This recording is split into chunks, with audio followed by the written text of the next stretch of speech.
and gentlemen, I am officially running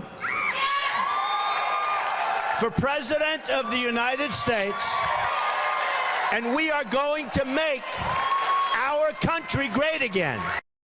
Okay, so the date was June 16th, 2015, the most famous escalator ride in the history of American politics.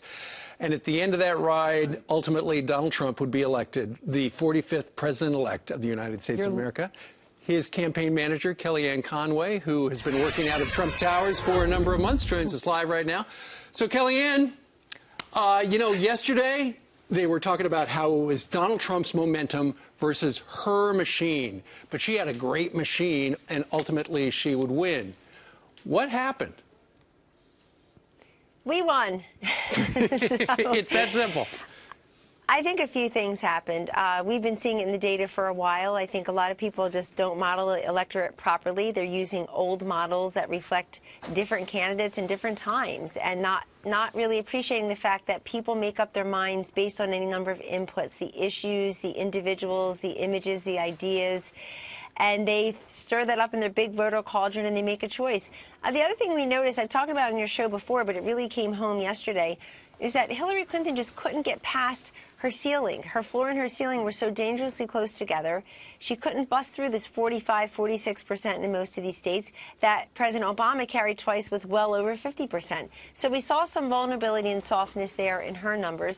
And then it's really Donald Trump. The man is brilliant, and the man is gutsy, and the man ran and sacrificed to do this for the country. He didn't need the money and the fame and the power and the status, and it's very attractive to people because for him, he can literally satiate that appetite for an outsider who goes to Washington owing nobody anything. Sure. I don't even know if we have it, but the Twitter picture that came out when you guys were about to take Florida, it looked like you were on deck to take North Carolina. You would take both, and then Ohio.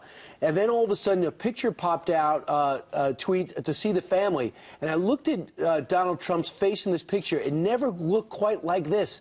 It's almost as if he was saying, I'm going to be president. And the reality actually happened. So it's easy to talk when you got momentum and the wind in your back. Do you notice a change when he realized he won? Did something change about him at that moment when he realized he is going to be number 45? Yes, but he's been humble for a while, Brian, and I say that because if you look at all of the polls, and when he talks about rigged system, he definitely means the polls. When you look at all the polls, he was never leading in Pennsylvania, not one time, and we would not give up on Pennsylvania. That was my reach state as the campaign manager, my heart. We just kept going there. Ivanka Trump went there, Melania Trump, Tiffany Trump, Donald Trump, Mike Pence, and we invested money in the ground game there, and certainly in the paid advertising. Why? Because his message is one that fits with so many people in Pennsylvania, what they're telling pollsters. And so it's not until you see you're actually winning a state that no poll had you winning that you realize I can actually do this. And as soon as we saw we were protecting our core 4 states, Iowa, Ohio, Florida, North Carolina, which were no small feat, we knew that we could just flip 1 or 2 more states and become president of the United States. So he already knew all the data. He knew what the possibilities were. He knew we had 6 or 7 different paths to 270. But it's when you start to see that. And I think it's when these silly exit polls start fading into view and they get replaced by actual returns from real voters. Then you realize that people have spoken.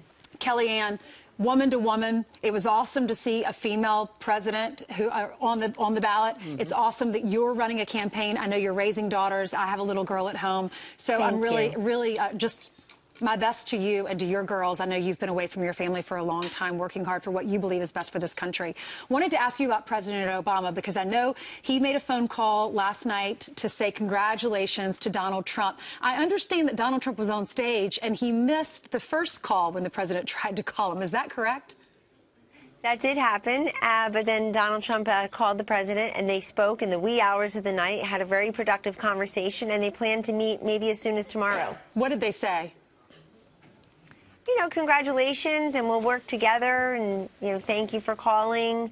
And it was a gracious conversation between Secretary Clinton and Mr. Trump earlier in the night, maybe an hour before that, Ainsley, and that she called and congratulated him, conceded to him, and Mr. Trump commended Secretary Clinton's she's tough and smart and had Right. waged a very hard, wrought campaign. But, you know, it's just really, I feel like it's the American dream. And, you know, the most popular text I probably received from people before he won was, please tell this man thank you for running. Thank you, because I live in a country where someone's American dream can be, I've never held office, never been involved in politics at all, and I can be president of the United States. It gives people a lot of hope. It gives people who aren't part of the system and aren't part of the, you know, frankly, the special interest, it gives them hope that they can get a fair shot as well. And it was classy that Secretary Clinton called last night, you know, and rather than dragging it out because there are still a few outstanding states. I got to ask you this, though, and it goes back to how Donald Trump got elected, and that is, and nobody's come up with a term for it yet, although people have called them hidden voters. The day you got the job, I saw you in the hall here at Fox, and I said, Kellyanne, have you figured out a metrics to measure the number of people who are afraid to tell pollsters that they support Donald Trump because, you know, whoever's got the clipboard is going to think, oh, this person is a racist or a bigot or fill in the blank right there. And that day you told me you thought it was between 3 and 6%, that number. Yes. I think you were probably right, right? Well, I appreciate that. I call them the undercover Trump voters. Undercover. Because I think they've been unfairly, well, many call them hidden or shy, Steve, you're right, but I've always called them undercover for a reason. It's something I've been working on since I got here in July, which is that it's not that they're embarrassed to say they're voting for Donald Trump. There may be some people, but what they are is they're tired of arguing with people in their social circle or their families, because normally these people would vote for a Democrat, and indeed many of them did vote for President Obama twice. Some of them even voted for President Bill Clinton twice. But the undercover Trump voters, small but potent force, who also, you know, said, you know what, I'm not supposed to be voting for him.